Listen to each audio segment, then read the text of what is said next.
All right, now we back. Y'all, I spent the last 5 minutes trying to figure out how to make that TikTok go live. Let me say something. We got it though. I got it though. So if you're on TikTok, I am doing the class live on YouTube. I will be answering questions from the YouTube. Nothing has changed except for the fact that I'm going to also go live on TikTok.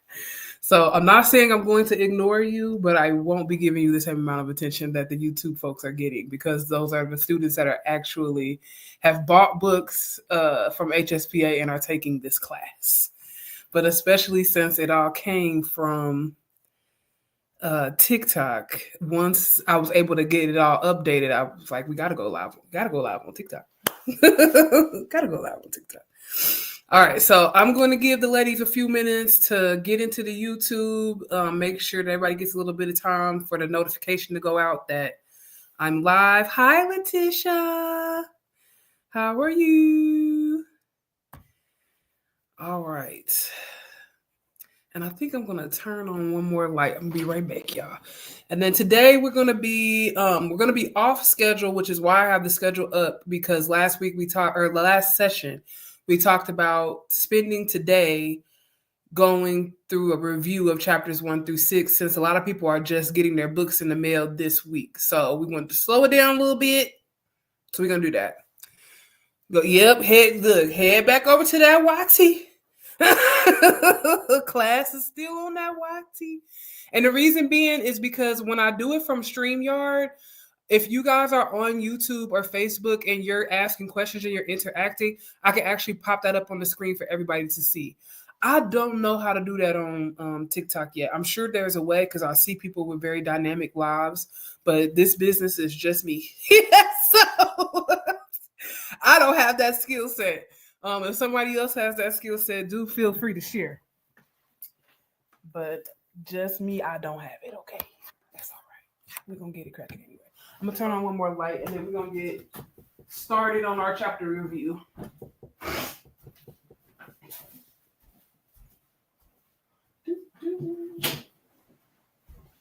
You okay, Mama? Okay. All right.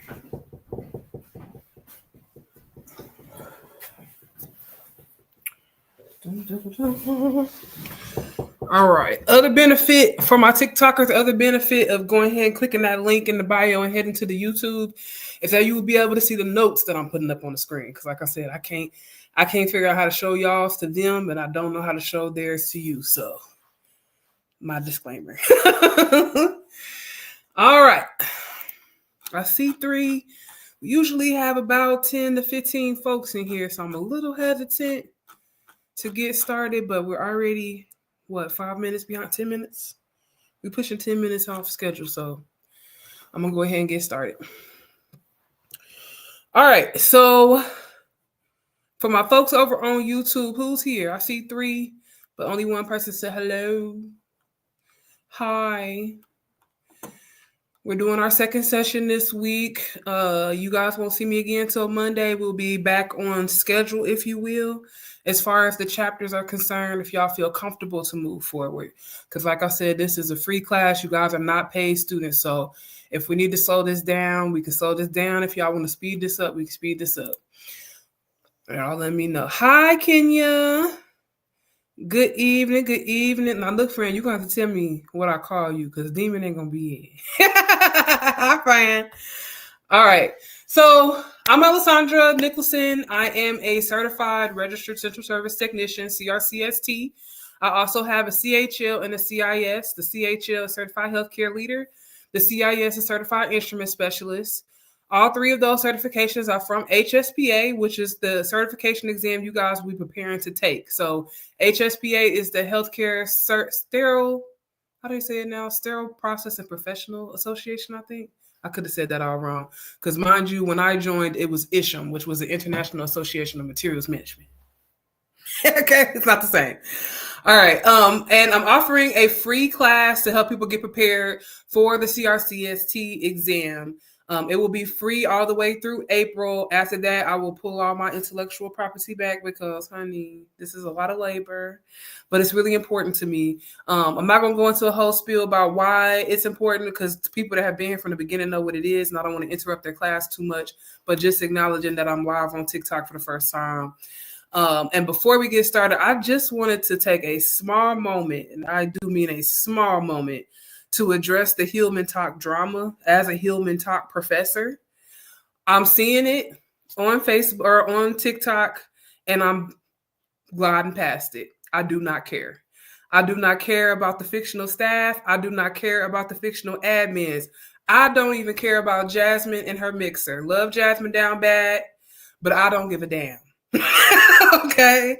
So as far as I'm concerned, I, Alessandra, am putting in my own labor to share my experience and my expertise with you all for free.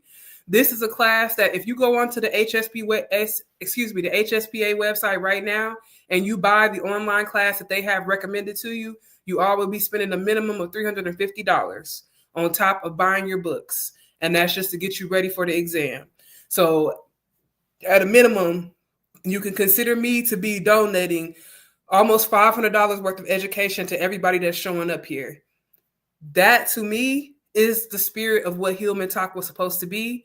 Free education that you guys can use to better yourselves or better your lives. That being said, I don't really care about the Letterman stuff, the mixers outside of class, the logos, the T-shirts, all that. I don't really care. I'm not engaging in it. And for the most, and I will say at the most that you will see me engaging in it is just telling those folks that are posting all of these videos about Hillman Talk falling apart and Hillman Talk being a disaster that no, it's not. There are some of us that are actually putting in free labor to help people. And I hope that does not get lost in the mix of drama, of a lot of Black girl drama, honestly. Okay. So I just wanted to address that. This class is going to go on until we finish in April. I'm not really worried about them people and what they're doing over there. That's all I got on that. All right. Because I definitely got some questions of like, are you going away? Are you guys canceling? Are you putting? No, I'm not doing none of that. I asked the question, did you want it? You guys say yes. I'm putting it together as we go, and we're going to finish it out. And anything extra in the Hillman Talk verse that takes place is great for them, but I'm not going to let it interrupt what we got going on. All right. So all that being said, we're going to do a review today of chapters 1 through 6. I put the schedule up on the screen just to acknowledge the fact that today is 2/19, and we were originally scheduled to review chapters 7 and 8 over sterilization principles. But last class session, we talked about slowing down and doing a review today. So I'm not going to remake this schedule because, again, it's just me. And I don't know what other, I don't want to say interruptions, but other type of detours we might take.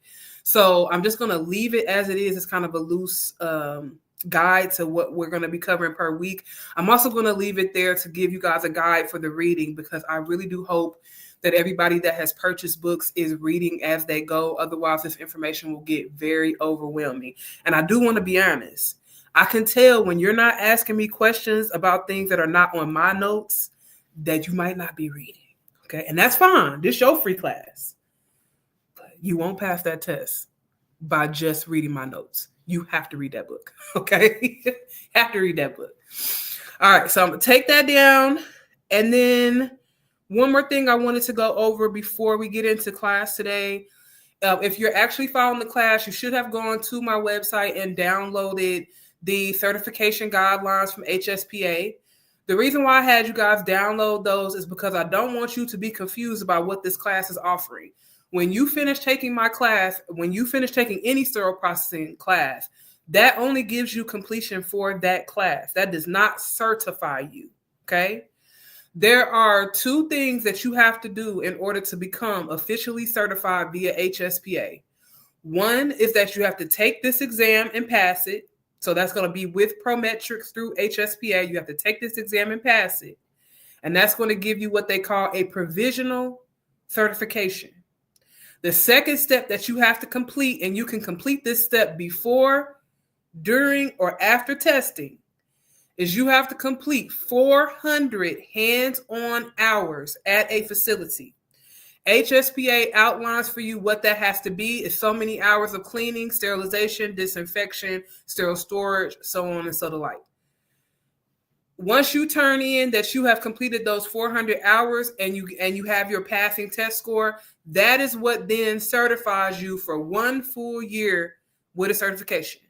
From that point forward, every single year, you will have to recertify by giving them 12 continuing education credits. Now, continuing education credits can be things like in-services that you have in your department, education that you guys find online. I'm going to share some resources for that today because you guys can actually utilize that stuff right now to learn this process. And you would do that every single year going forward until you decide you don't want to keep this anymore. I say all that to say, for all of my students, when you graduate from this class and you take your exam, if you pass your test, you will be given a provisional certificate, okay? Now, what can you do with the provisional certificate? Everything. You can get a job. You can get a travel position. I will say travel positions will be less likely to hire you than a full-time employee because you don't have experience, right? But it's something that will allow you to have that opportunity. Hospitals and healthcare systems across the United States understand this, so they're not foreign to the concept of you guys calling and saying, I am XYZ, I'm taking in this exam, I want to get some hours, can I volunteer there? It is something that I recommend you guys get on now so that when you take your exam, you know exactly where you're going to be. And then the last thing I want to say about that is when you get your provisional certification, it does have a clock on it. You can't be provisional forever. You get 6 months from the time you take your test to the time your provisional certificate expires. If your certificate expires, you have to take that test again. You got to do that process over again, okay? Last thing I want to say about the provisional certificate. If for whatever reason you get to the end of that 6 months and maybe you started your 400 hours, but you're not done, they will grant you one extension of 2 months, one time. Okay, so that means at a maximum, we're talking about an 8-month window. I want to be very clear about that. Any questions about the provisional certificate before I move forward with chapter review? I'm going to put this one down, and then we're going to get into lecture notes for today. All right, I see a question. When it comes to picking a facility, will you be assisting us with that? I can. Let me tell you what I'm willing to do. If you guys have identified hospitals that you're prepared to contact, I'm prepared to look over anything you want to share with them. Like if you want to get on a one-on-one call with me and we can talk about what that phone call might look like with them. If you get into contact with them, I'm also willing to speak to the managers on your behalf as your instructor to let them know that you are in an active class. That's about as far as I'm willing to go for free. I love y'all, but I have to limit myself a little bit because I'm also working. So those are things I'm willing to do to assist you. And I'm willing to do those things to assist you because typically nobody would assist you. Most classes will not assist you. There are a few that offer guaranteed at what we call externships, where because you're in their class, you work at a hospital and that program has already been set up for you. There are a few of those out there. And I do recommend that if you are going to pay for this class somewhere, that you try to find a place that does that. Otherwise, there's really no sense in you paying anything extra than what you're paying right now. Does that make sense? So I'm willing to do the legwork of helping you to communicate with them. I won't be trying to find you guys facilities or things of that nature. But if you make a connection, I'm more than happy to back you up. Let them know that you're not just coming in off the street talking crazy. You really are trying to learn this stuff and get a position. Any other questions about that before I move forward?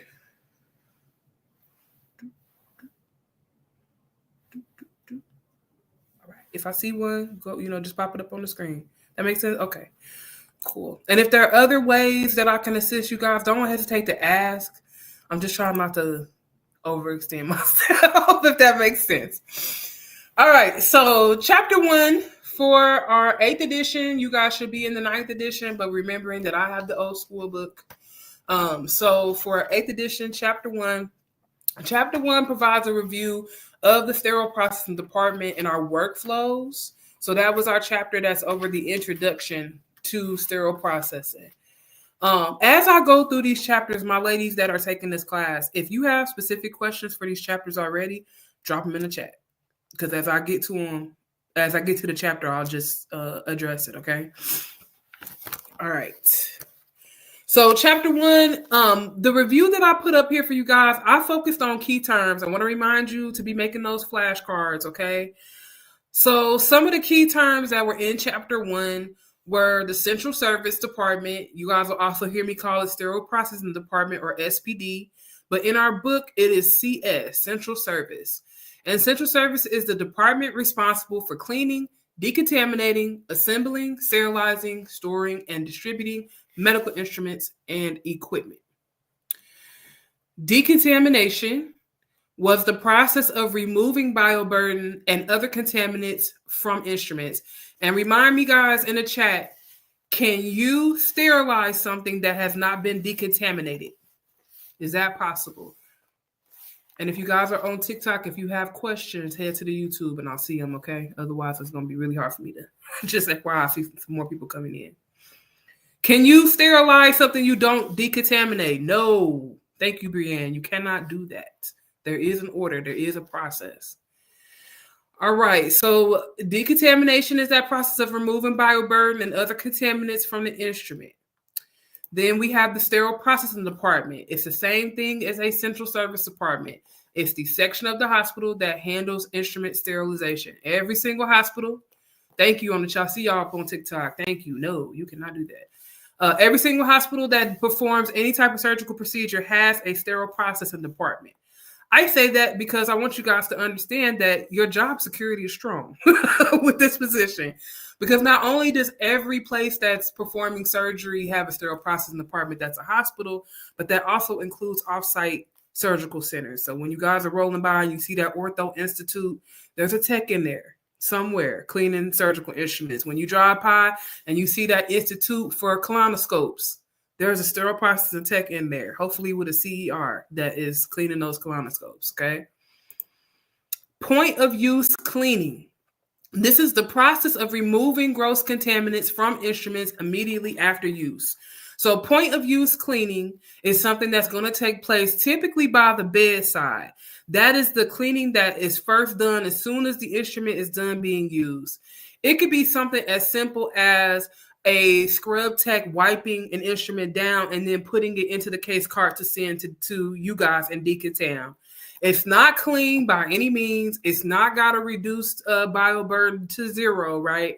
But they've removed the gross soil, big pieces of bone, big pieces of tissue, big piles of blood kind of thing. I hate to say it like that, but that is what it is. So they will do a somewhat decent job of removing some of those things for you.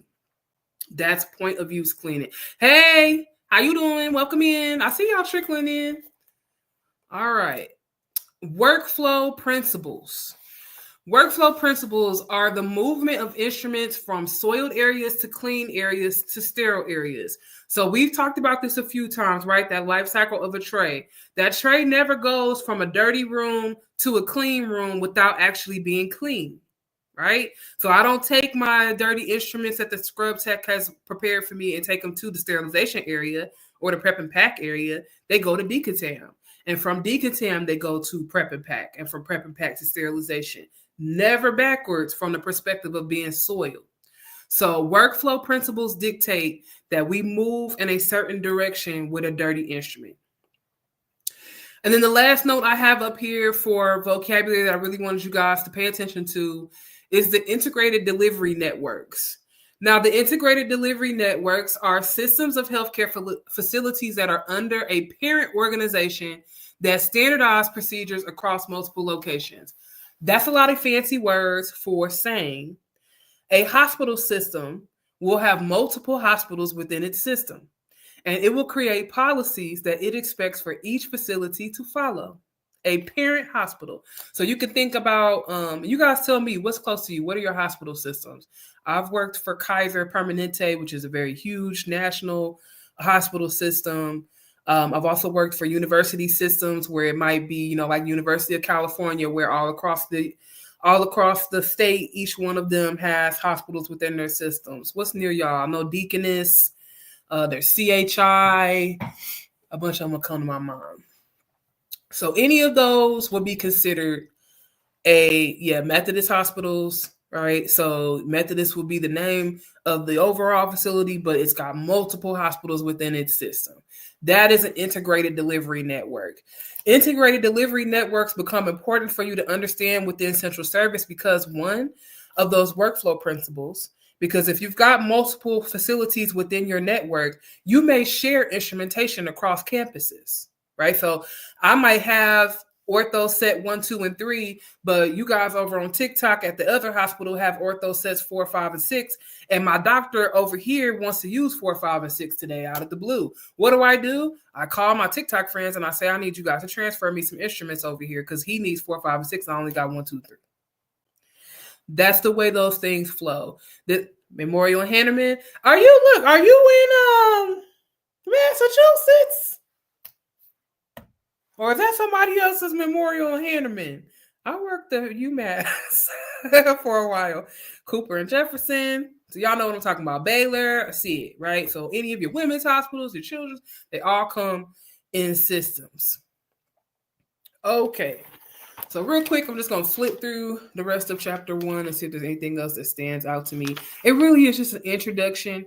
And a lot of this stuff we're going to go over and over again, like this PPE. I know I've drilled it into you guys already, and we're only 4 classes in, right? It talks about sterilization. Oh, instructions for use. Sugarland. Okay. Oh, that's in Houston and Sugarland. Okay. Makes sense. A lot of those names are often the same. I worked at a memorial that had a Hanneman campus, so that's what that cracked me. I'm like, wait a minute.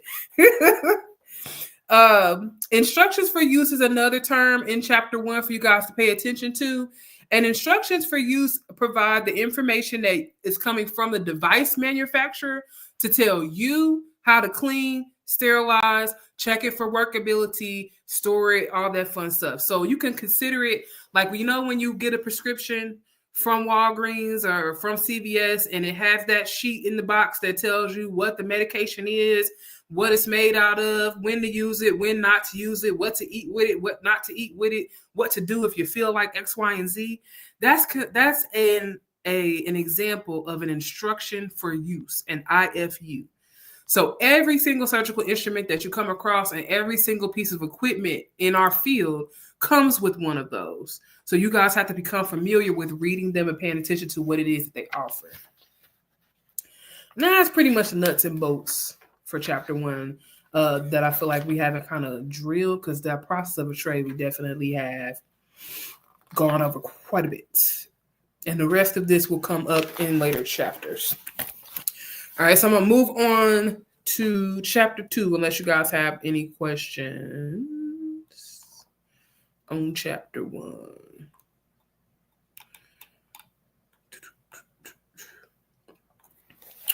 All right, so chapter 2, medical terminology for essential service technicians. Medical terminology, the key terms for this are vast, but what I focused on for the notes, let me make sure you guys can see it. Don't forget, don't let me not show y'all the notes now. If I'm reading it, it's because I got it on my screen. Okay. All right, so I didn't list out every single medical term that's in chapter 2, right?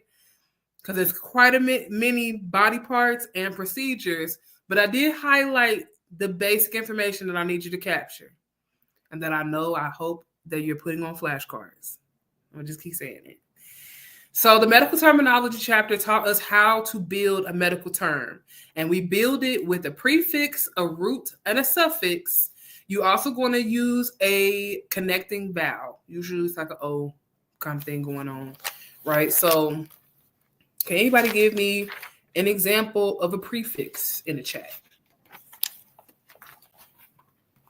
Matter of fact, somebody give me an example for each one if you could. A prefix, a root, and a suffix. What y'all got?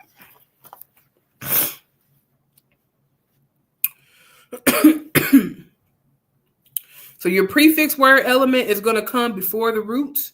When you add the prefix to the root, you alter or modify the meaning, right? So for here it says, for example, the medical term for the prefix around is peri. When I see peri, like perianal, it's around the anus. Peri, around, anal, anus. All right, I see a couple coming in. Artho. Come on. Got that artho coming up. I see some more coming in. Sub, right? Sub meaning below. So your prefix is going to be in front of your root, and it's going to change the meaning of your root word. What's your root word element? Your root word element tells the primary meaning of a medical term, which can then be modified by either the prefix, suffix, or both. Okay. And then your suffix is the word element that comes after the root. When added to the root, the suffix can also alter or modify the meaning. For example, in this book, they talk about the medical term for the suffix meaning inflammation is itis, right? So we talked about this a little bit during our cardio explanation, itis being inflammation. So if they're saying cardi, I see you guys on TikTok. Come on, super pubic. You know what I'm talking about. Now tell me which one is the prefix and which one is the root of that word. Okay, so peri being around, I see gastro, I see neuro. So these are roots, right?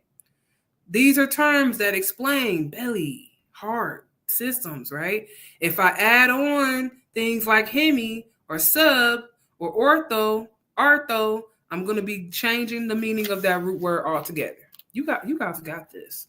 Last part of that word element is the combining vowel. So it could be an A, it could be an O. These are literally just letters that you put in between the root, the prefix, and the suffix to connect them so that they sound like something. That's it. It doesn't have no other special meaning. Super is the prefix. Perfect. Y'all got that. Y'all know what I'm talking about. So chapter 2 has a crap ton of these. I highly recommend making flashcards for all of them. I do. I really do. If you sit there and you only make a flashcard for prefix, root, and suffix, you will be lost. You will be so lost. Okay. All right. Then some other key terms in chapter 2, we talked about asepsis. So asepsis being the absence of disease-causing microorganisms, right? Last week we talked about the difference between medical asepsis and sterile asepsis. Who remembers? I'm just putting y'all on the spot. Who remembers what the difference between medical and sterile asepsis was? And then I also added in here nosocomial infection. Nosocomial infection is a term you guys haven't heard me say yet, but the other part of it you have, which is hospital-acquired infection, right? Y'all have heard me say HAA about 1,000 times, and HAA being a hospital-acquired infection. A hospital-acquired infection is just what it sounds like. It's an infection that you got when you came to the hospital to visit us for care. You didn't come in with it. You didn't come in with pneumonia. You came in because you stuck your finger in the door in the car and you wanted to get it checked out. So you came into the emergency room and you didn't know that Sarah hadn't cleaned the bay down properly, and now you have contracted pneumonia. That would be a hospital-acquired infection for you. Another term for that is a nosocomial infection. Pathogen. A pathogen is any microorganism that can cause disease, right? And that could be on down to the tiniest cell that we can only see with a microscope up to the biggest pile of germs that you can possibly think of, right? Remember, in SPD, we have to know in our minds that just because we can't see all the dirt does not mean that it's not there, okay? We can't see all the pathogens doesn't mean that they're not there. And then the last word I plucked out of here was bioburden, and that's the number of microorganisms present on a contaminated object. It's also what it sounds like, dirt from the body, okay? So dirt from the body that's left over and present on a contaminated object. So for the medical term construction, we kind of just did this already, but I put a few examples in of the notes. So medical terms are often built using prefixes, roots, and suffixes. Connecting vowels such as O help link those root words when you're forming complex terms. So you might have something like osteoarthritis, right? So we saw arthro already be thrown out. Arthro is a root word for joint. Osteo being a root word for bone. I put those together with itis, which is my suffix, which means inflammation. And all of a sudden, even if you didn't know a whole lot about osteoarthritis, from being able to break down the word, you know that it is a condition in which there's inflammation in the joints of your bones. See how that works? So when you're learning your medical terminology, what it's allowing you to do is to really kind of break down a lot of complex information into little doses. So even if you're not an expert about osteoporosis, when you hear it, you could break it down, and now you know your surgeon is looking for orthopedic trays. You don't want all them neuro trays and spine trays you have. He wants to do a bone joint surgery. The other example I have up there is gastroenterology. So gastro, anybody know? I think I've already said it in the chat. What is gastro? What does it stand for? Then I have intro up here. That stands for intestine. And logi, which is the study of. So for this one, it's gastroenterology. Going to be the study of your stomach and your intestines. Yes. Thank you, TikTok. It means stomach. I appreciate you, TikTok, because I think my YouTube class might have went to sleep. They might have went to sleep on me. All right. And then chapter 2 also talked about minimally invasive procedures versus open procedures. I talked about this quite a bit.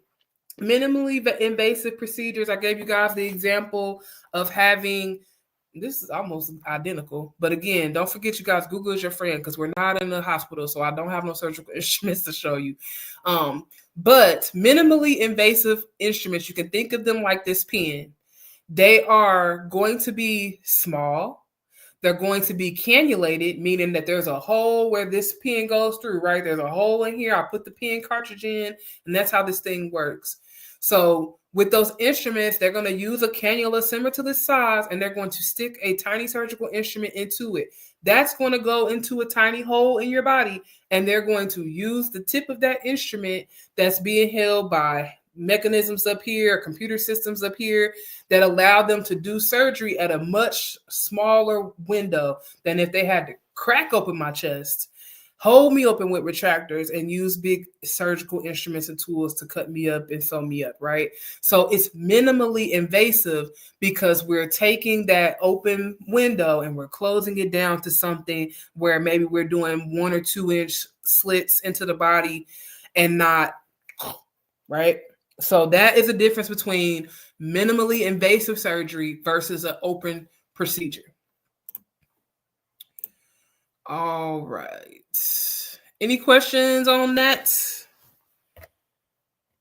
You making flashcards? What you saying there? You making them as you go? Cool. Y'all cool. I know y'all be here. I'm just messing with y'all. I know y'all taking this serious. Okay. And you'll notice in the notes, guys, I do have questions, like review questions on there. So when I get to the end, I'll go back and do those, unless you want me to do them as I go. Tell me. Do you want me to stop and do the chapter 1 and 2 questions, or do you just want to do questions at the end? Wait for them. Thank y'all for liking the live. I appreciate that.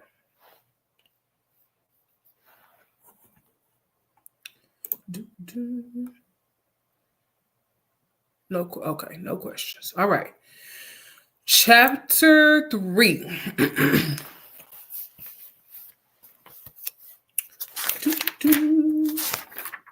So chapter 3 goes over anatomy and physiology. So we spent chapter 2 learning about medical terms to describe body parts and body systems, conditions. And then chapter 3, we're getting into what are the actual functions of those body systems. How do they work together?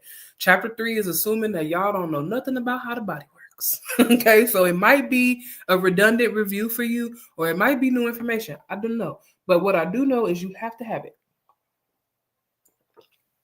No way you can be a service provider of surgical instruments and you don't know the basic body systems, okay?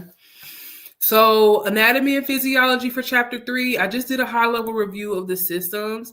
So your musculoskeletal system provides structure and movement with your bones and joints and ligaments. Your cardiovascular system circulates blood and delivers oxygen with your heart and your blood vessels and veins.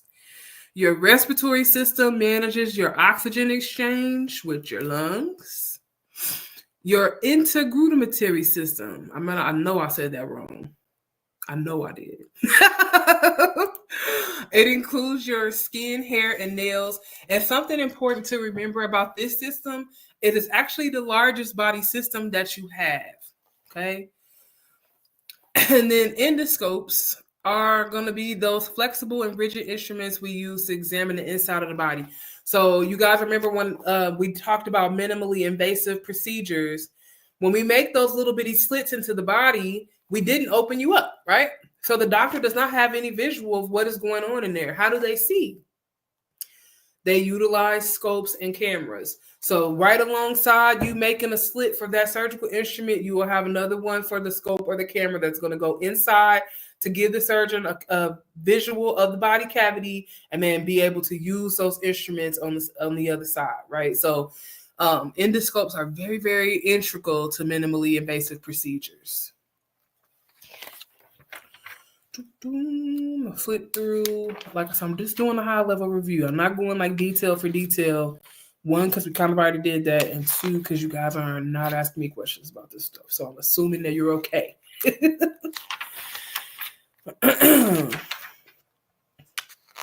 Let's talk a little bit about the endocrine system, which is your hormones and metabolism. I wouldn't say that's as pertinent to the test, but what would be are all of these glands that they list out. So the pituitary gland, the thyroid gland, parotid gland, adrenal glands, pancreas, ovaries, testes. And these all would be things that you would probably already have notes on if you did flashcards for chapter 2. Okay. Any specific questions for anatomy and physiology in chapter 3? And remember, it's my recommendation. Anything in those boxes for vocab, you make a flashcard for.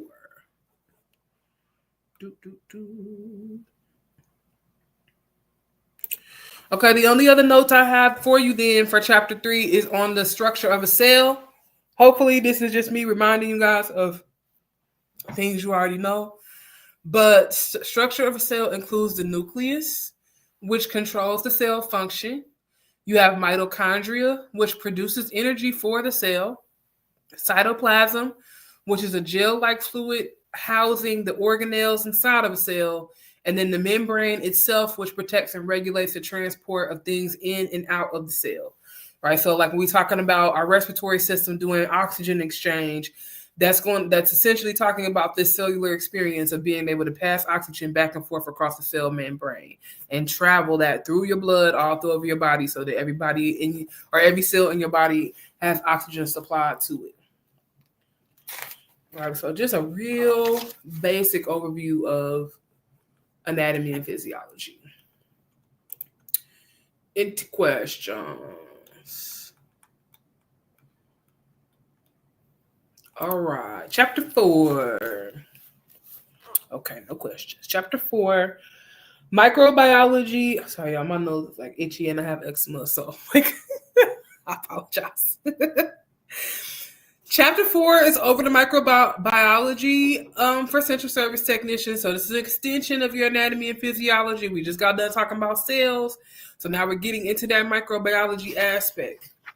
This chapter is crucial to the foundation of you understanding the work that you do.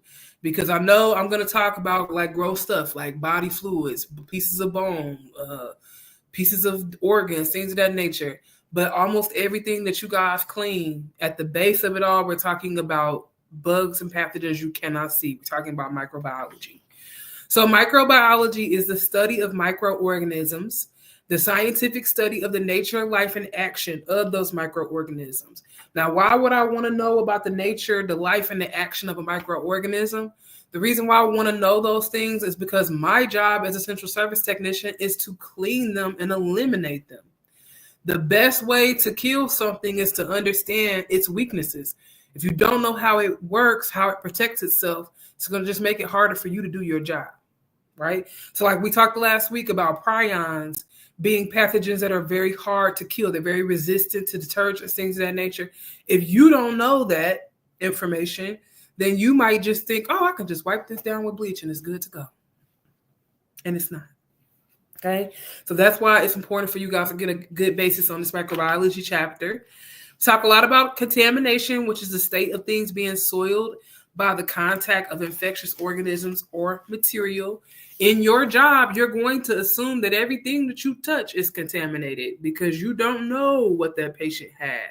So you're going to assume the worst. All right, key vocabulary terms in this chapter: bacteria, which is a single-celled microorganism that can be pathogenic or beneficial, right? So some bacteria is healthy. Some bacteria is beneficial. Like when we talk about having a healthy gut biome, that's having a healthy amount of microbiology going on inside of your tummy, having the right type of pathogens and bacteria going on in your tummy.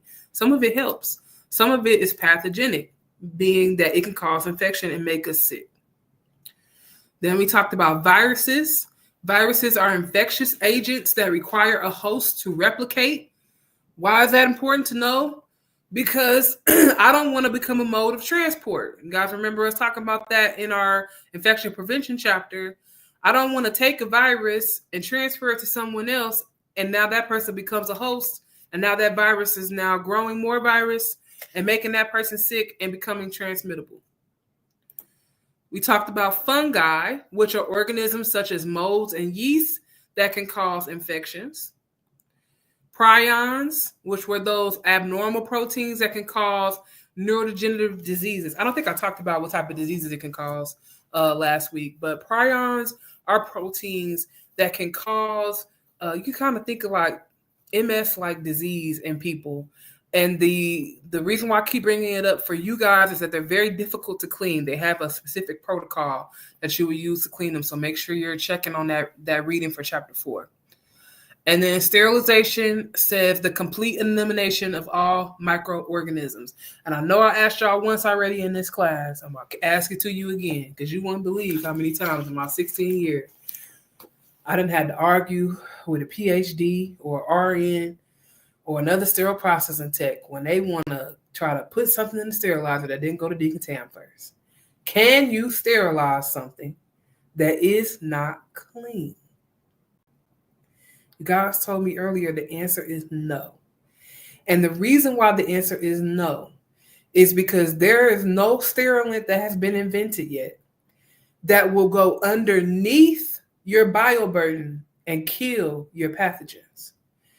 That being said, right, Brian? No, you can't do it. It's impossible. You could try, but it does not work. And it does not work because your sterilant cannot penetrate whatever it is that you have left on that instrument. So you absolutely must clean the instrument first. You must decontaminate it before you get into sterilization. Okay? Any questions about anything in this chapter? Was any of this confusing to you guys as you were doing your reading? I know some people got their books this week.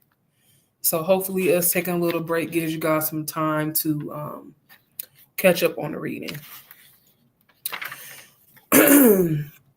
In chapter 4, they talk about multiple drug-resistant organisms. I'll have to add a note about this one for these lecture notes before I post them.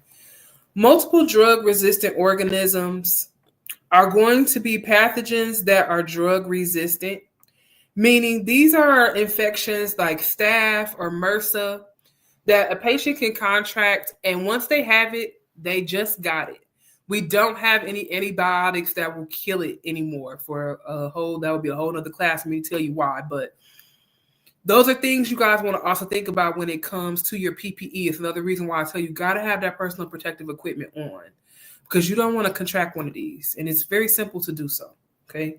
Another one they have in here is VRE, which is vancomycin resistant. I'm gonna try to pronounce it. It's enterococci, which can live in your bowels, create like a diarrhea type experience for folks. So there's some nasty things out there that we don't really want to contract. We don't want it. All right. Still waiting on the books.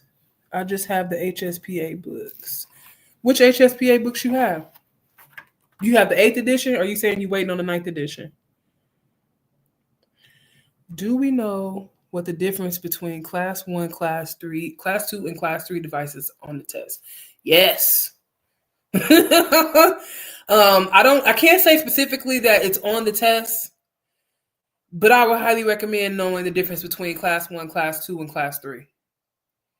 You're waiting on 9? Okay, great. Okay, cool. Take your time. We ain't in no rush. I can't say specifically it's on the exam because the exam has changed since the last time I took it. It's been updated, I think, twice. But I would highly recommend knowing that information, the difference between class 1, class 2, and class 3 medical devices. And I can prep some stuff for you guys on that next week, too, if you need it. And essentially, class 1, class 2, class 3 is giving you information on what type of cleaning and sterilization parameters you need to be following based off of what type of body cavity you're entering. Because in the medical field, they will consider some body cavities to be dirty. So, like they consider the throat or the anus to be dirty cavities because there just already so many germs there. Now, that's not to say that you can use a dirty instrument on a body cavity because it's considered a dirty cavity. Not to say that at all, but there are different protocols there are different protocols that are going to outline the level of disinfection and sterilization you need to reach in order to make that instrument safe for use. Yes. Yes, friend. What you mean, really? What you mean? Know that. What I love about this too, about 101s, is once you guys get into all the information, get past your exam and stuff, and we looking at each other a year from now, y'all, and in your little scrubs and stuff, you clocking in, you cleaning instruments. It will be so fascinating to you how quickly you solidify this information and become a subject matter expert in this information because you're doing it every day. It's some of my favorite stuff because I know it's a little overwhelming when you first start hearing all these different new terms, but I promise you, the more we study it, the more it's going to congeal and make sense. And you guys have already heard just in the first 6 chapters, there are some things that I'm repeating from chapter 1, chapter 2, chapter 3, just keeps coming up because he said, I ain't ready. You ain't ready. You ain't ready, but you getting ready. You're getting ready, and you will be surprised how much you're like, oh, wait, I know that. I remember that from class. All right, anything else over microbiology in chapter 4? Anything else y'all got want to hand with? And feel free, like I said, just because I'm moving along, if there are questions from the previous chapters that you want to ask, just drop them in the chat. I'm going to keep going until we're done. I know we got about, 5 minutes officially left in the class, but y'all know Wednesday is my free day with y'all, so I'll hang out a little longer. Chapter 5 is over. Ooh, my notes are wrong. Where did I mess that up? Chapter 5 is over regulations and standards. I don't know how I messed that up in my notes. Because chapter 6 is infection prevention. Yeah, I don't know what I did there. Hold on, because I can bring up my chapter 5 notes from last week. That's not going to mess up nothing. One stick.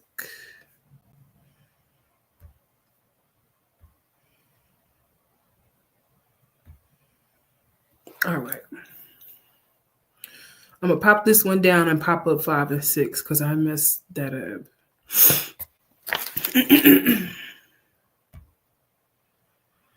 Okay. So lecture notes for chapters 5 and 6. Chapter 5 goes over regulations and standards. And chapter 5 was the chapter that gave us all those regulatory bodies that give us our regulations and our standards and our mandates, right? So I spent the beginning of our chapter 5 class talking about what the difference between a regulation, a regulatory standard, and a voluntary standard was. Because there are some things that happen inside of the Central Service Department that are mandated by law. And there are some things that happen inside the Central Service Department because we voluntarily choose to adhere to those standards. Nobody's making us, we're making ourselves. Now, something I want to make clear about either one of those choices. One, hospitals will do both. Hospitals will have laws they adhere to. They will also have voluntary regulations that they adhere to. Once you decide as a facility that you are adhering to a standard, whether it's required or not, it is now your law, okay? You must do it. If I come into the facility as a surveyor, like I'm with Joint Commission, and I come in and I say, hello, what's your standard on sterilization? And you tell me, I'm following the voluntary standards from Amy. And then I walk around and I see that you are doing things that are not in the Amy guidelines. I can absolutely cite you. I can fine you. Because even though those things are not legally required for you to do, you said you were going to do them, and you're not doing them. Okay? So it's almost the same for you as a technician, but there are differences that I wanted you to be aware of. Okay, so a regulation was the mandatory rules that are established by government agencies, and somebody dropped a couple of government agencies in my chat. What were some of the government agencies that must be followed to ensure compliance and safety? And you guys on TikTok, even though you might not have been in class, I'm sure you can think of a couple of government agencies with them 1, 2, 3 letter names, right? And they make rules about medical care. They make rules about food. They make rules about transportation. Voluntary standards. These are guidelines developed by professional organizations aiming to promote best practices. Adherence is not legally required, but it is highly recommended. Okay, I see one. CDC, I see one on TikTok, FDA. Now, on TikTok, they said FDA, ANC, and Amy. Close. You actually named a regulatory body and a voluntary standards body. Can you tell me which ones is which? Okay, so FDA, CDC, what else I got? Department of Transportation. Those are all government regulatory bodies that are going to give you mandatory rules. Now, voluntary standards are coming from those professional organizations. So an organization of all nurses getting together, that would be that ANSI group. They are a professional organization that gets together and they use their experience and their background to tell us what they think will be the best practice. Best practice being a standard method that's going to keep your patients safe every time, right? A method or a technique that has been consistently shown to have results superior to those achieved by other means. What does all that fanciness means?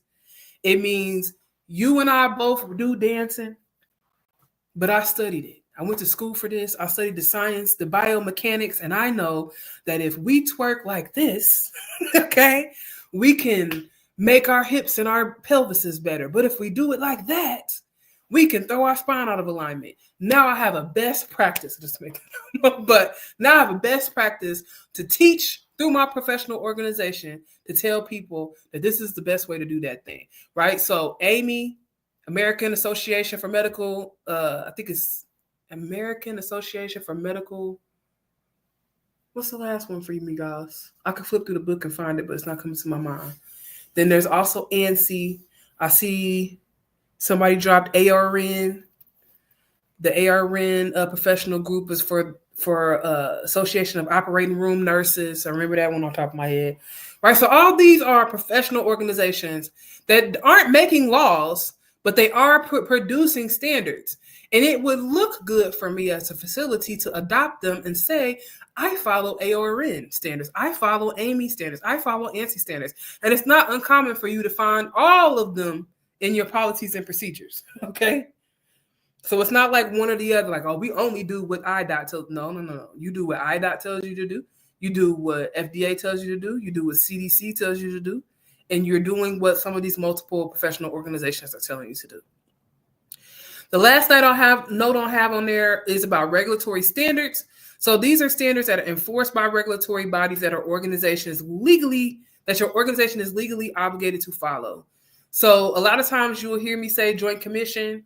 Joint Commission is a professional organization that gets together and they provide best practice, but they also come in, survey and check things out and make sure that you're doing the things that you say you're going to be doing. If you fail your Joint Commission survey, you can have things like fines. You can actually be shut down depending on how egregious it is.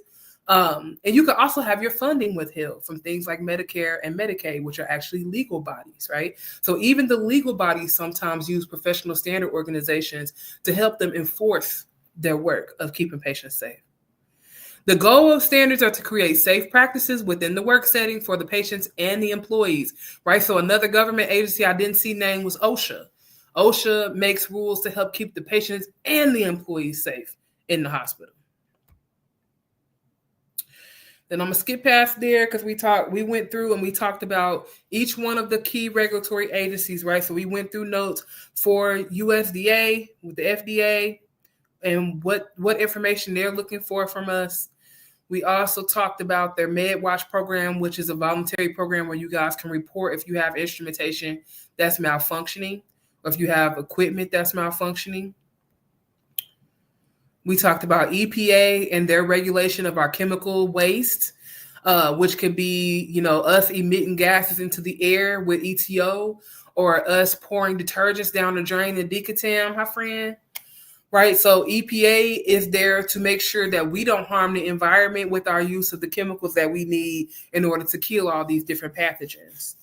We talked a little bit about the Department of Transportation, which regulates the transport of hazardous materials between medical waste. Now, we talked about it earlier when we had those integrated delivery networks. All those hospitals, right, my Memorial campus in Houston and my Hanneman campus in Houston, they might be 5 miles apart. They might not be that far apart from each other, but they're not in the same campus. So if we wanted to share that medical set 4, 5, and 6 with Hospital 1, we got to put it on the road. We got to put it in a car. We got to transport, okay? And maybe when they get done, they want to send it back to us dirty so we can get it clean. I've actually had issues where I'm managing a department and my washers go down. All my washers they're not working no more, okay? But I still got hundreds of surgical instruments coming to my department that are dirty. What do? I package them up safely. I put those biohazard tags on them. I make sure they're in containers that are sealed. They cannot spill, right? Because the Department of Transportation has rules about how I transport hazard materials. I can't just put bloody stuff on the road and let it ride, right? So DOT is going to tell us, how do we handle that? Okay. Then we talked about documentation and record keeping, and we also talked about continuous improvement, quality improvement. So when it comes to documentation and record keeping, there is an extreme importance in record keeping inside the sterile processing department.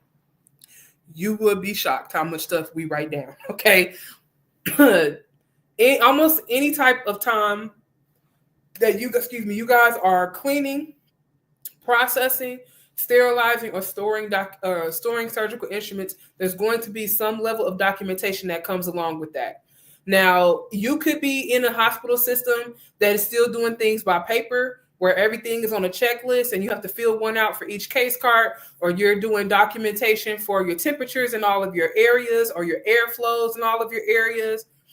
You may also be on computer systems. So you guys might be using tracking systems like SPM or TDOT, where every surgical instrument you have has a barcode on it, and you're responsible to scan them and show that they went through the washer. They went to the processing table with Alessandra. She checked the scissors to make sure that they're sharp. She checked the menu to make sure she had all of her instruments. She packaged it up. There's documentation for that. She put it in the sterilizer. She wrote down what sterilizer, what time she started it, how many things were in it, what rooms they were going to, depending. It could be so much information, right? So you guys will, and you'll notice throughout your job that all of that documentation is built in. So it's not like I'm saying it to be like, oh God, there's so much documentation. But I do want to reiterate that you have to have that information because those are legal documents that your patients and your doctors and all kinds of organizations may come looking for at a later date. Also, just a caveat, I don't think we've talked about this, but most states, most hospital systems have a certain number of years that they have to keep their medical documents on hand for in case of outbreaks, in case of lawsuits, things of that nature. Generally, I've heard about 10 years, these things will go off into the records. So just something to think about. Like, just because you do it once doesn't mean it just goes away somewhere. We have to keep that documentation for our patients. And then continuous quality improvement. So even just from looking at the fact that HSPA is on its 9th edition, we continuously review this science and update our information. We never walk around thinking that we know everything there is to know about anatomy and physiology, microbiology, the science of cleaning and disinfection, none of that stuff. We never assume that our processes just never need to change. If I come to your facility and I ask you how you do something and you tell me, and then I ask you why, and you tell me that's just the way we do it, I'm going to fall out. I will pass out. Because what that tells me is that you do not have sound science. You don't understand the function of your job. You don't know why you're doing A, B, and C. Therefore, you're susceptible to do anything. That's dangerous, right? So we are constantly reviewing our workflows to make sure that we're putting out the highest quality content we can at all times. We want the best practice. The only way you're going to achieve best practice is by continuing to study this. This is why HSPA requires you guys to get 12 continuous education credits every year. So TikTok question was, what are the differences between 8th and 9th? Baby, I don't know. I haven't bought 9th. What I can tell you is that I think it's 3 years, HSPA reviews the exams and provides updates. So there are differences. There's new information that's added. I just can't tell you specifically what it is because I haven't read the 9th edition yet. And then the next question I see is other thing about the 9th, reason why the 9th is important to you is when the book got updated, the test got updated. So there are questions that should be, we'll find out, but because I don't believe it, but we're going to see. But there should be new questions that were not in book 8 that are on the chapter 9 test. So that's another reason why when you guys go on the website, you can't even see my old book. You can only see the 9th edition. Okay. So the next question was, let me try to catch it. My school requires 7th edition. Would I still be able to follow along? I think you should be okay. And the reason why I say my 7th edition folks should be okay, my 9th edition folks should be okay, is because the foundation of sterile processing isn't changing, right? That the basic foundation of understanding anatomy and physiology, medical terminology, the functions of cleaning, sterilization, decontamination, storage, all these things should stay the same. There should be details in there that have been updated and changed for you. So I do thoroughly believe that you should be okay to pass this exam if you have an older edition book. I just cannot guarantee that to you because I don't have the 9th edition book and I have not taken the 9th edition test, right? I'm not, even though this is free, I'm not trying to be no liar. I'm not trying to set y'all up for the fall. So that's where I'm at with it. You should be all right. And for my TikToky folks, if you've missed the YouTube classes, the old lives are on the YouTube page under the live section. I'm leaving them there as we go through the class because I know people are coming in as they go. And then when my cohort here that's been showing up the whole time on YouTube, when they're done, I'm going to take my stuff down because I'm praying that nobody's like pirating my stuff or like stealing it and reposting it, but I can't control that. And I couldn't think of a better way to get the information to you guys and keep it free than to post it here. So hopefully it don't bite me in the ass, but we'll see. So I'm keeping all that active. So if you're coming in late, it's okay. You can go back and read or watch the old videos. You starting the online class 3, go girl. Get her done. Then you should be ahead of the game when you get started in your class. All right. getting into the end of these notes because I want to be respectful of y'all's time. Anything else in there? The end of chapter 5 notes, I just had a bunch of websites up that you guys can go look at. I do encourage you to just spend some time, go to the CDC website, go to the OSHA website, go to the EPA website. I'm not telling you to go there to read every single thing that's on their page. I just want you to have some familiarity with them as a group. Amy, Ancy, all these things. I just want you to have some familiarity. You don't need to study it like deep dive. You're welcome. Okay, chapter 6, last chapter review. Chapter 6, we talked about infection prevention, and a lot of this should be repetitive even from today, right? So the role of the central service technician in infection prevention, I don't know, friend. You tell me. Is that something I can do?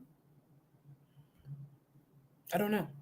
The question was, is it possible to host on Teams? Can I do that? Can I do that free?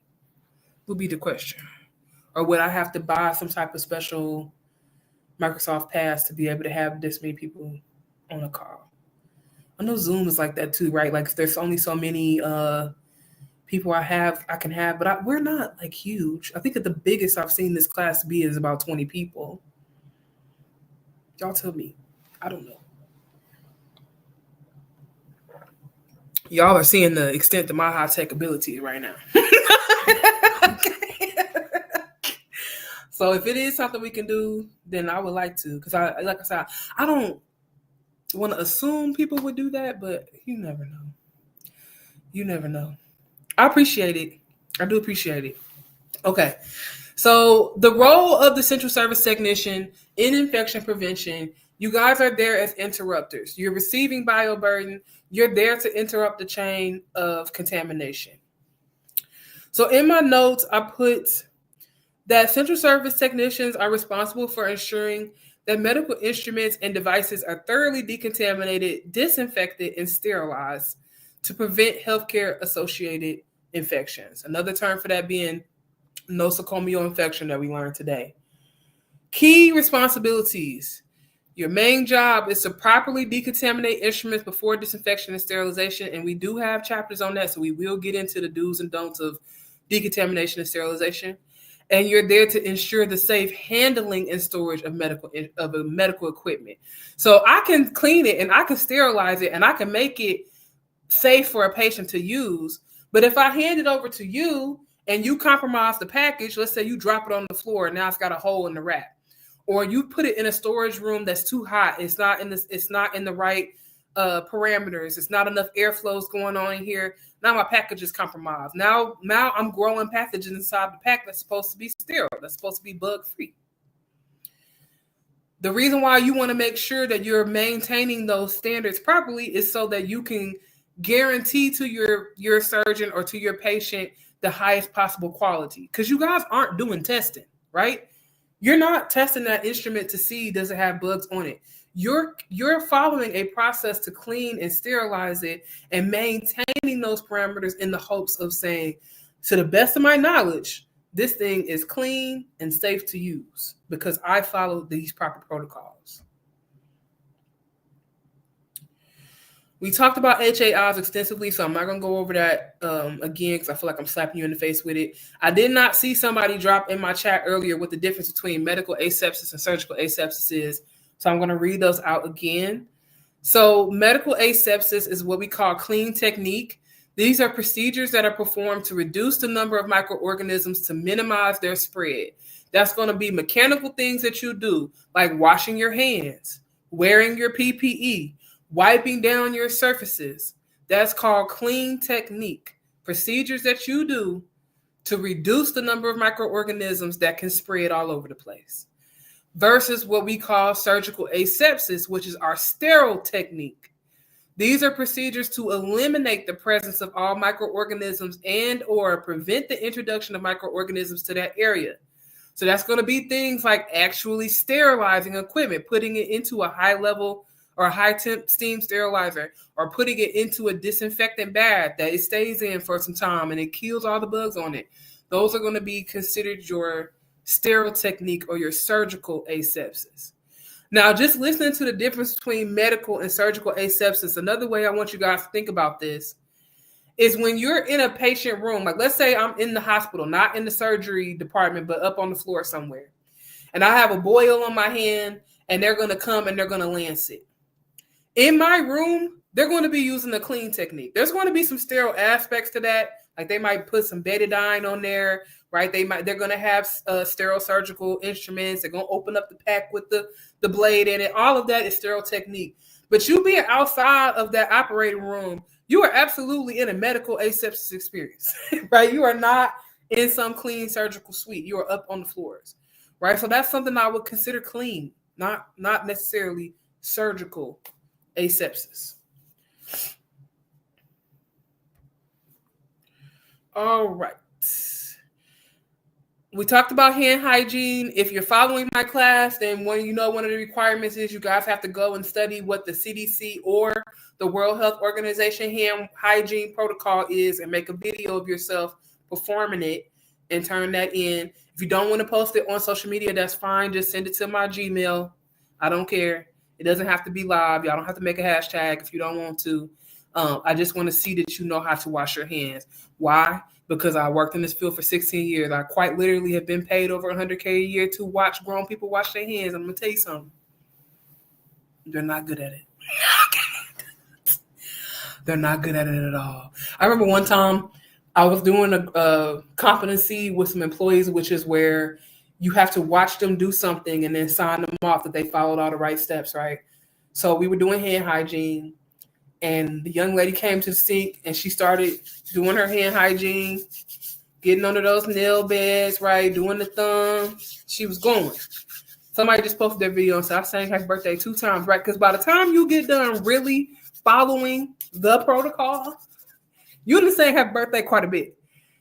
When she rinsed her hands off, she said, oh, Sandra, my hands have never been this dry before. They ain't never been clean. You've been working in this apartment. Your hands ain't never been clean. Another little caveat I want to put on that, and I know this is complicated, especially for my ladies, but I'm going to say it to you and it's the truth. And if you decide not to listen to it, that's between you and your patients. But I'm going to just tell you, okay? When you are in the hospital, we have lotion that is specific to the hospital, to the healthcare setting. When you guys are washing your hands inside your departments, you should be using that hospital issue lotion to rehydrate your hands. You shouldn't be using Bath and Body Works, that new Riri, whatever it is, with all the scented this and the scented that.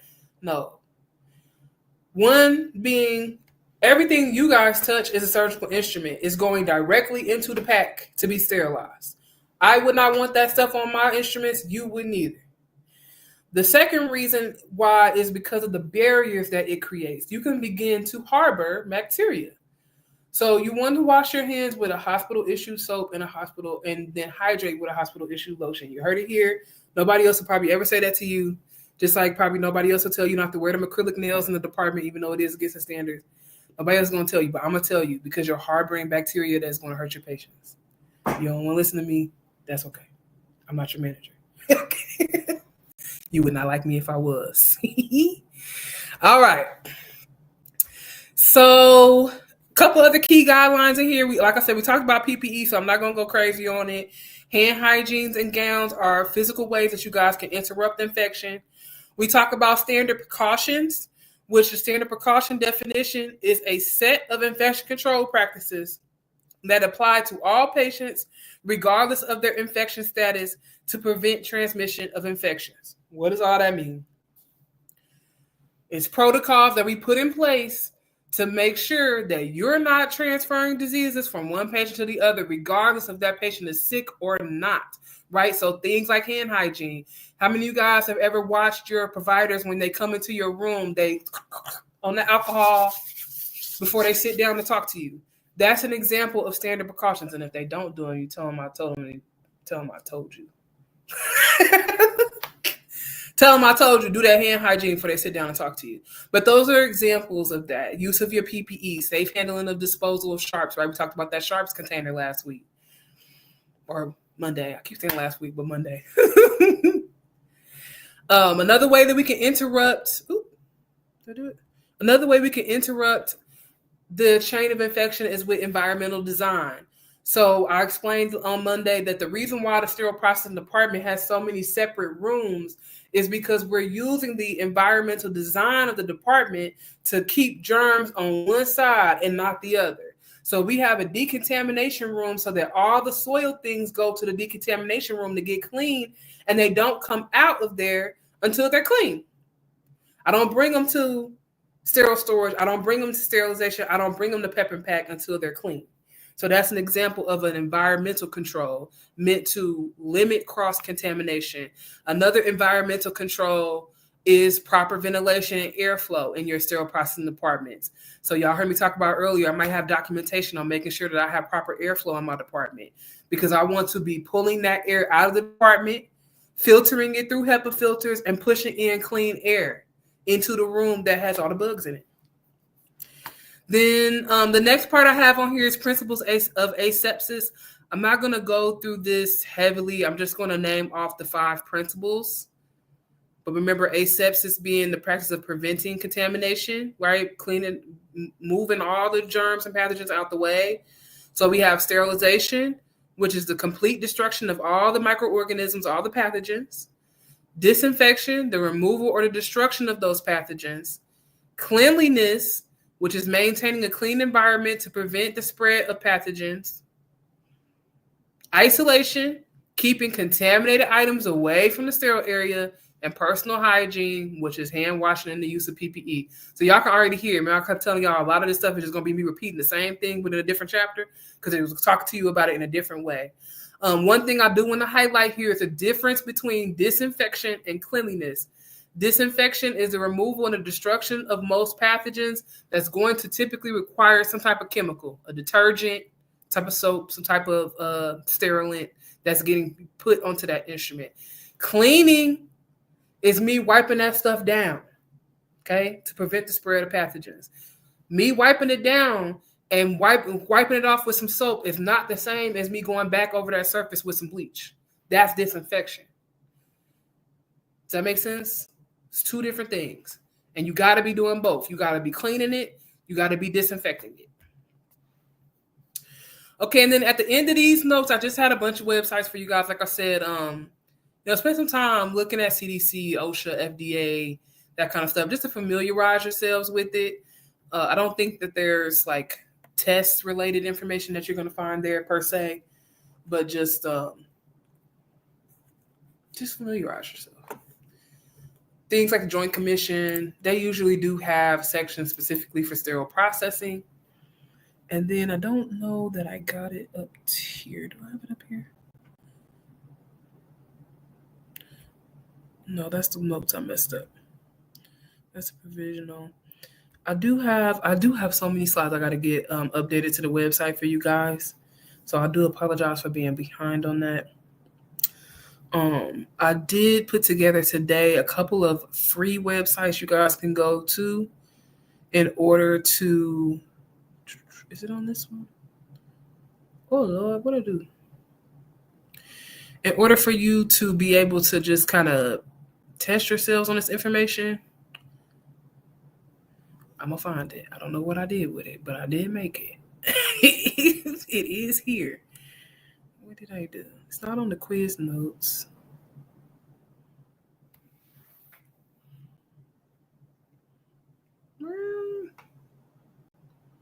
I will find that and I will get that posted on the web, on TikTok tonight, because I did have that.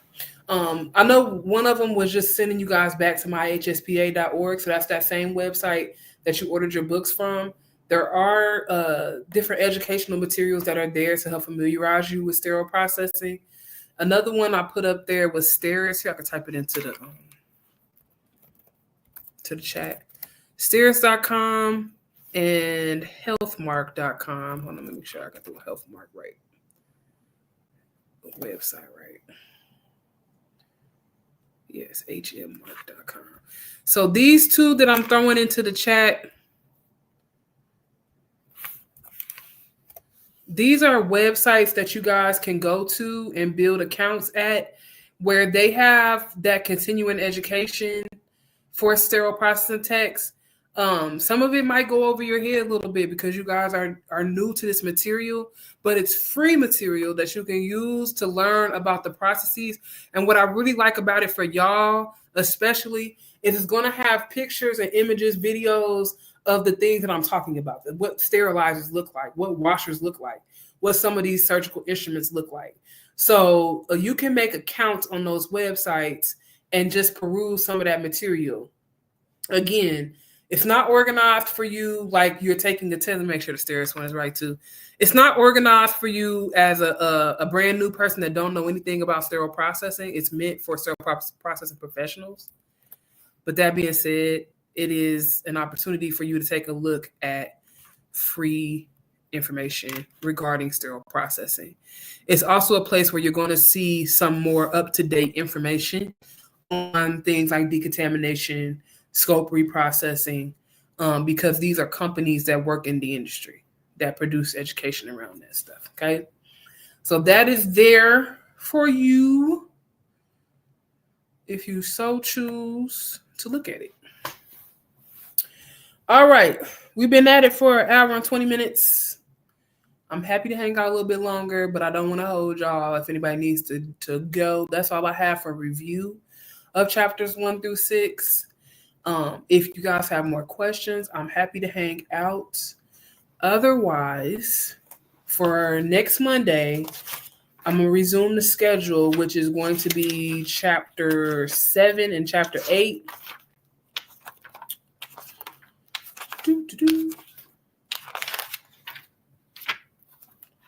Ooh, they got a good one right there. So just kind of give you a little image of some bloody stuff, right? Surgical instruments with some goody goodness on it.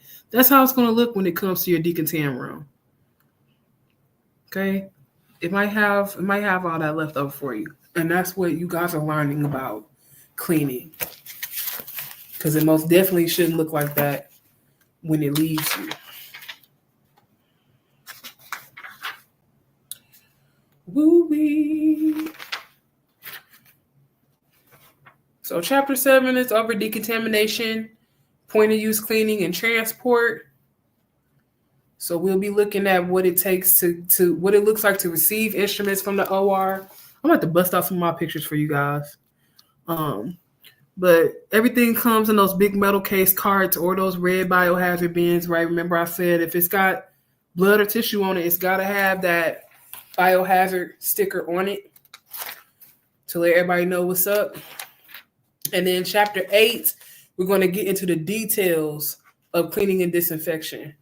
Here goes an example of one of those minimally invasive instruments.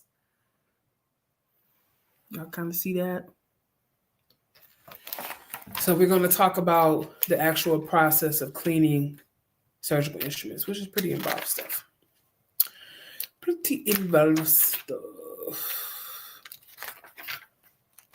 Kind of looking ahead to see if there's anything that stands out to me. You'll hear me talk a lot next Monday about mechanical cleaning versus manual cleaning. They're just like if you have a dishwasher at home, you know, you're gonna manually wipe the plate off, clean it, and then put it into the dishwasher. Hopefully, maybe I just talked to something you didn't know, but same thing. Someone says, "Will this live be on your YouTube?" Yes. It's on there right now. We're live. As soon as I go off, sometimes it takes a little bit of like there's a lag, but if you go to the YouTube and you look in the live section, all the reruns should be there. So if you don't see this one immediately, just give it a couple minutes and it should get loaded up. It does it itself straight from StreamYard.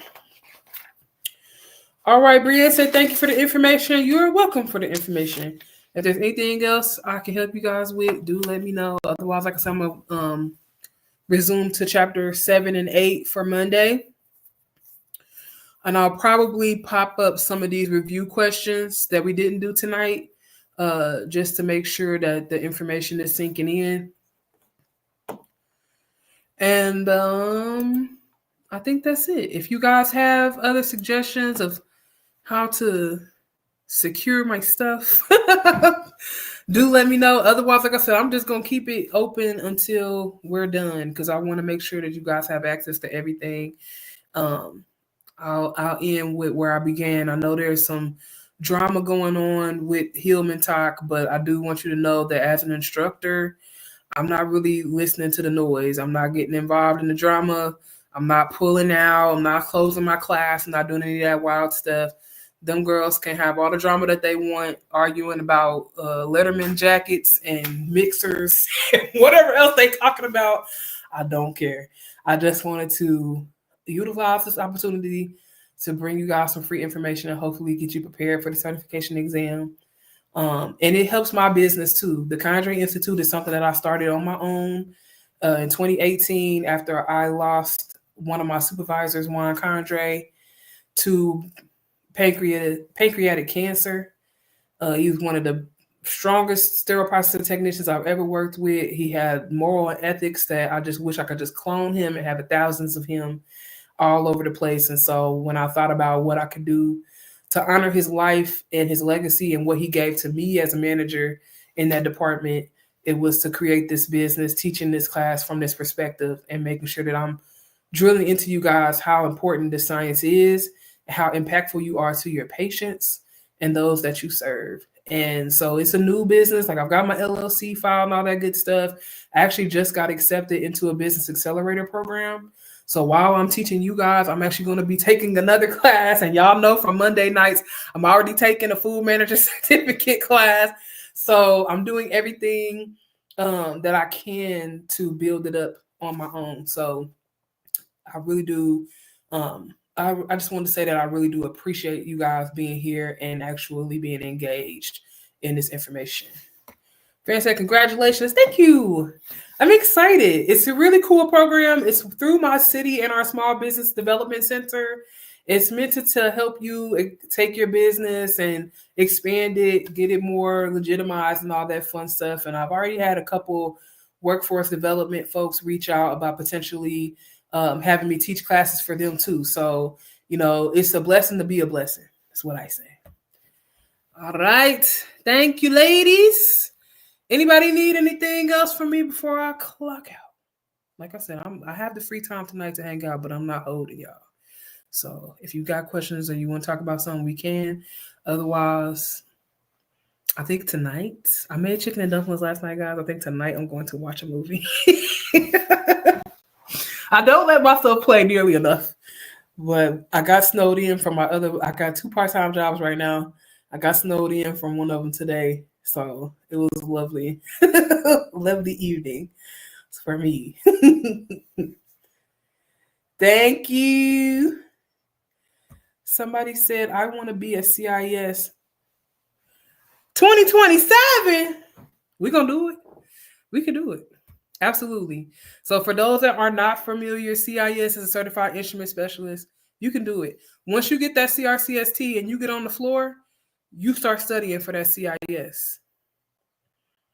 And I don't see no reason why you can't take that test within the same year of getting your CRCST. Because here's the thing about HSPA. Good night, y'all. Y'all gotta stay. Good night, y'all. Here's the thing about HSPA and all those additional certifications.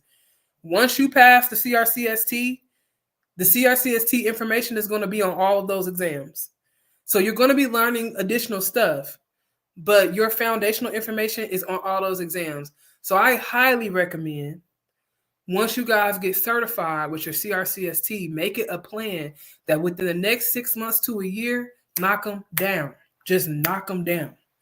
Don't wait like I did. I took one and I was like 3-4 years, took another one, 3-4 years, took another one.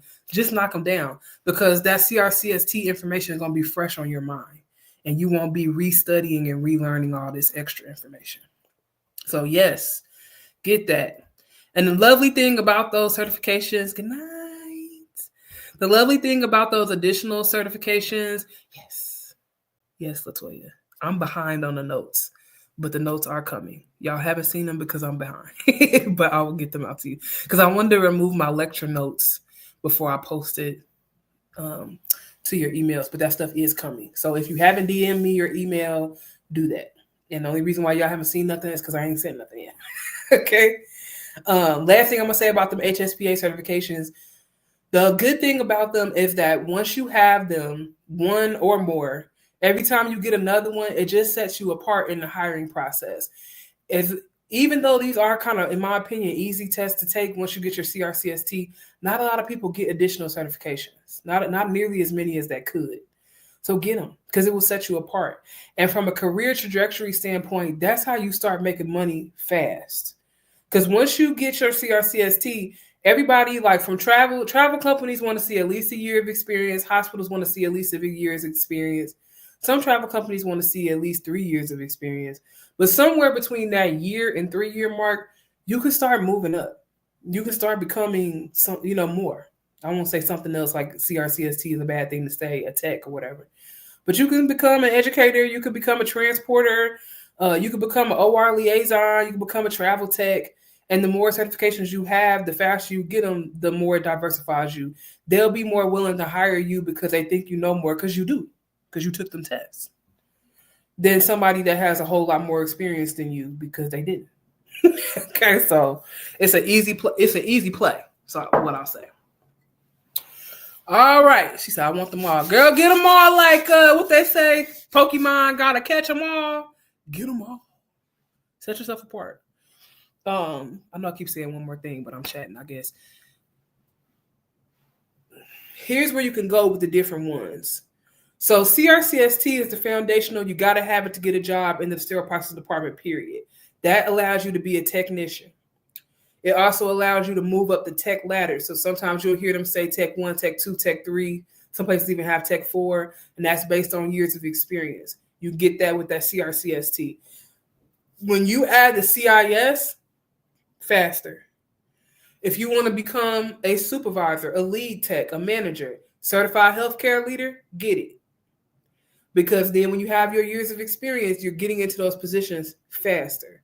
There's also an arm that I don't talk about as much because I didn't work in it, but there's the certified endoscope reprocessor, which cleans all the flexible scopes. So that's a whole nother area where you ain't even got to deal with the main OR and all their different surgical instruments. You're just cleaning scopes all day long. Now, me personally, I can't think of a greater hell to be in. But I'm not everyone. Some people love that stuff. Okay, so just something to think about. Last thing, yes. Look, I said last thing. I said it again. The question was, are all of the certs international? Yes. Everything that HSPA has to offer is international, not just national, international. So if you're one of them people that, want to go get you a job somewhere else in the world, get you one. I love it. Good night, love. She said, I'm about to fall asleep in my book again tonight. Beautiful. I hope you have dreams of cleanliness, of aseptic technique, and root words and suffixes. Good night, Letitia. But yeah, HSPA certifications are international, not just national. So once you get it, you are eligible to work at any hospital in the United States. Keep in mind, there's only like 4 or 5 states that even require this. But what you will find is that the hospitals in the states that don't require it still require it because it's a part of that best practice, right? So maybe they're following Amy, and Amy says it's a good thing to have a CRCST, something like that. So it's a lot of places you can get a job without it and get started. So that's why I say, even though you guys are just taking this class, start calling people. Start calling the hospitals that are close to you. Start calling the surgery centers that are close to you and asking them, can you do your 400 hours? Let them know that you're a CRCST student and you're interested in learning because they're looking for you too. Okay. It's a lady on TikTok that says there's somebody attached to your yes. All right. Get at it. We love, as managers, we love to hear from people that are self-starters. Have I traveled internationally? No, I have not. I thought about it. I thought about doing mercy ships. I may still do that sometime in my career, but I have not yet. I do have some friends that have not traveled internationally, but have done mission trips internationally, which is also, just kind of a beautiful way to see the world. To see, come on, I couldn't think of nothing greater hell, but they want it. So, but yeah, I haven't personally, but I do have friends that have done mission trips. I'm not aware of any travel companies that will travel you internationally like the United States will. Like I know many companies within the U.S. that will travel you from state to state, but I don't know of any companies that will travel you international. That's not to say that doesn't exist. I'm just not aware of them. But when I say international, when I say the certification is international, it's recognized in hospital systems across the world. And HSPA is considered an international certification body. So, something else along those lines when it comes to potential careers and jobs. I know I talked about it, I think, on the first class, but when you guys are in this field and you have your experience, you could come work for some of these third-party companies. And like I have a friend right now that works as an educator for a third-party company, and she travels all over the United States all the time for work. She also is working with a group of people that are traveling internationally for work. They go do education in other countries. There are sterilization conferences that take place internationally. I think the one last year was in Spain. So it's such a, like, cleaning surgical instruments is something that almost nobody knows about.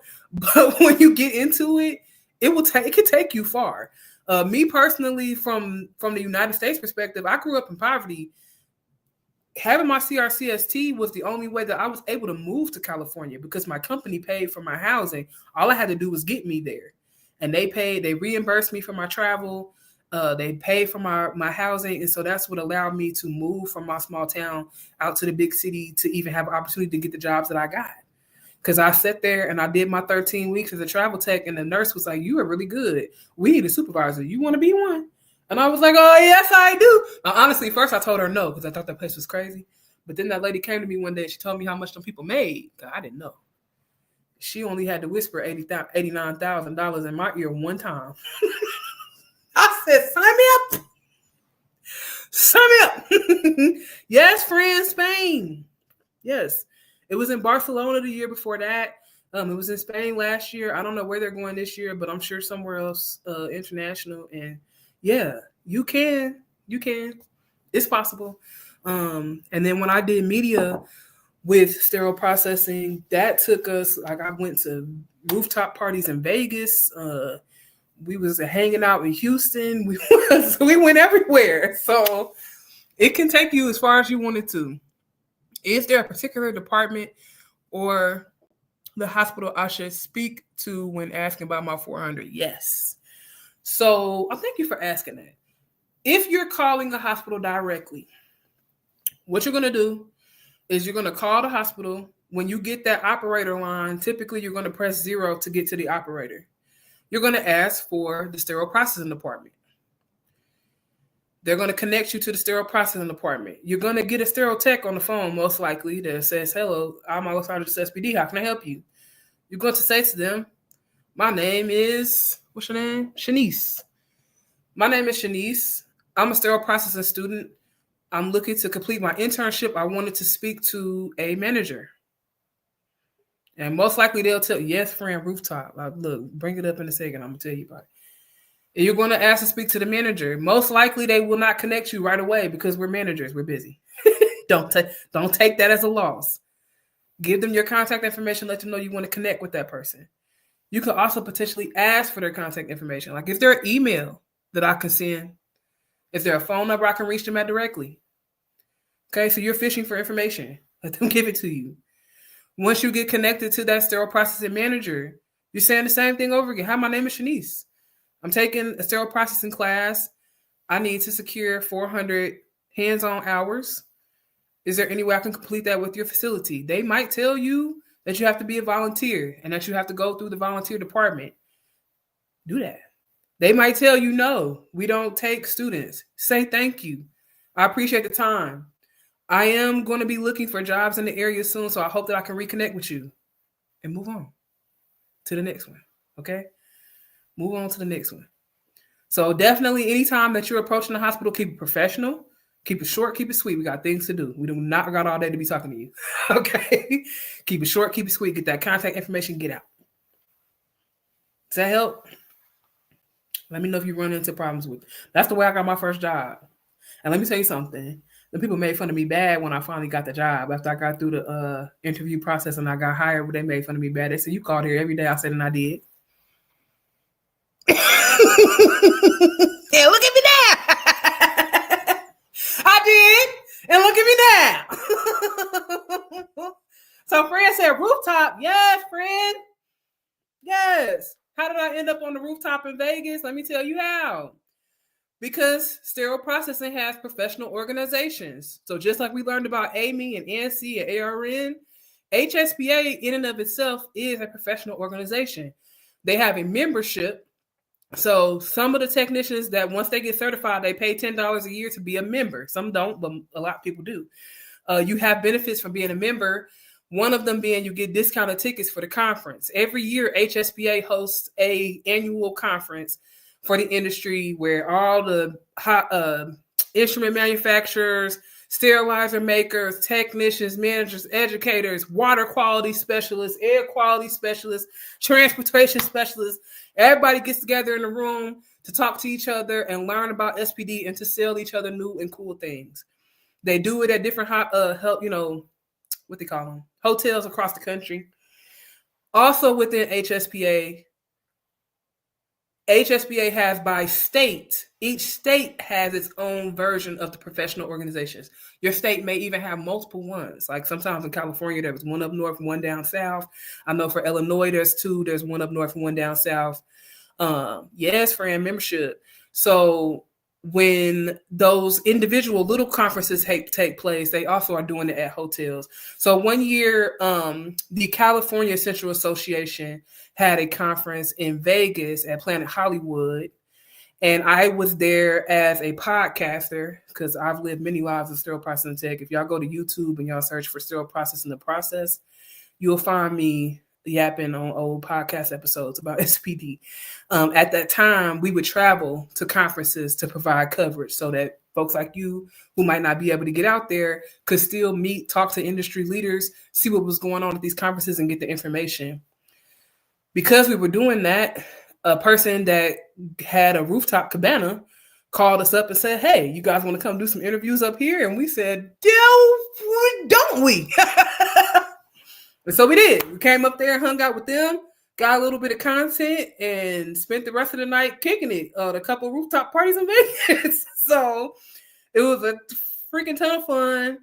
Like I said, it's taken me all over the United States. I've seen some really cool things that, especially for a girl like myself that grew up on Section 8 with food stamps and, all that good stuff, it has changed my life. It very much has changed my life. So I get excited talking to y'all because of the potential for it to change your lives too, or their lives. I know there's some people in here with family members taking the class, sons and sisters and stuff taking the class. And so that excites me because it gives you another opportunity. Another benefit I would say about working in the healthcare industry is they have so many benefits for you guys to take advantage of versus another full-time job. Like almost every full-time job will give you now health insurance and maybe some type of retirement plan. But hospitals are giving you accidental death and dismemberment. They're giving you short-term and long-term disability. You have access to FMLA. They're giving you tuition reimbursement.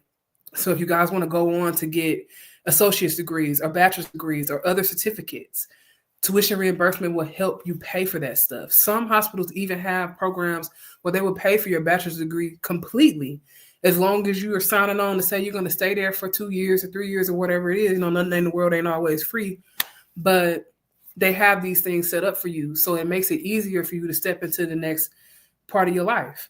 When I started in SPD, I was a college student at the time. I was full-time college student working as a technician part-time. And I quickly realized that it wasn't enough money to pay all my bills. So I went full-time at work and part-time at school. Once I got my year in at the hospital, they started giving me $5,000 to put towards my college education every semester. That's a lot of money. And it's free money. Money I don't have to pay back. It's not a student loan. So those things help. Or like when I went to go get those second and third certifications, I was working at the hospital already. So I was able to turn in and say, do you want to pay for this test? And they said, yeah, as long as you pass it, we'll pay for it. Stay here for a year with us and we'll consider it good to go. I did that. All right, friend. Friend said, enjoy your movie. I'm going to do some research. Me too, friend. I think I'm going to go ahead and log off and enjoy my evening. Hopefully this is helpful to you guys. I will see you on Monday at 4:45. And for my TikTok folks, I will be live on here, but like I said, I'm mostly only paying attention to my YouTube people because it's all I can put up on the screen to share with everybody else. So I appreciate you guys. This class is free, but how can you support me? How can you support me? Doing things like what you guys are doing on TikTok when you like the live, because TikTok likes that stuff. You can share my videos. You can comment on my videos. Every time you guys hit repost, that's something that you can do to help just kind of push the brand and get it out there. So I very much appreciate it if you take the time to do those things. It's not a requirement, just something you can do to help me. Right? That's it. Like, share, comment. Back in my YouTube days, we say smash that like button. Smash that subscribe button so you don't miss it when we go live. All that kind of fun stuff. And I will see you guys next week. Da-da-da.